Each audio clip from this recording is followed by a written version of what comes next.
একটি মামলা হয়ে গেছে।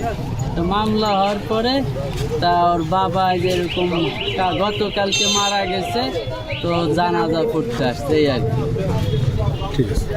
সাজাপ্রাপ্ত আসামি ওনার বাবা মারা গেছে, তাই জানা যায় নিয়ে আসি।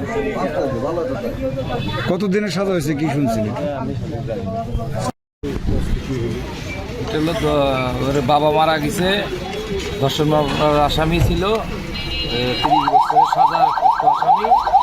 তার নিয়ে আইছে এখানে দেখানোর জন্য, বাড়ির থেকে গোরস্থানে নিয়ে গেল।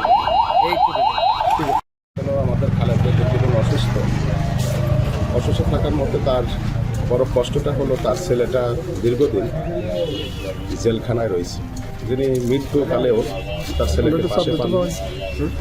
ছেলেটারও দুর্ভাগ্য যে তার বাপের মৃত্যুর সময় তার পাশে থেকে তার যত্ন নেওয়া, তার একটু খাওয়ানো, ডাক্তার দেখানো, এগুলো সে পারে নাই। সেই কারণেই বলি, আমরা যারা সমাজে বিভিন্ন অপরাধ করার চেষ্টা করি, বিভিন্ন আইন বন্ধ করার চেষ্টা করি, সবাই যেন সরকারের আইন মেনে, ধর্মের আইন মেনে আমরা জীবনযাপন করি, সবাই সুন্দর থাকি। আমরা যেন পরিবারের সদস্যর কথা চিন্তা করি, পারিবারিক কথা চিন্তা করি, সবাই যেন তার সমস্ত অপরাধ থেকে বিরত থাকে। সুন্দর বলছি।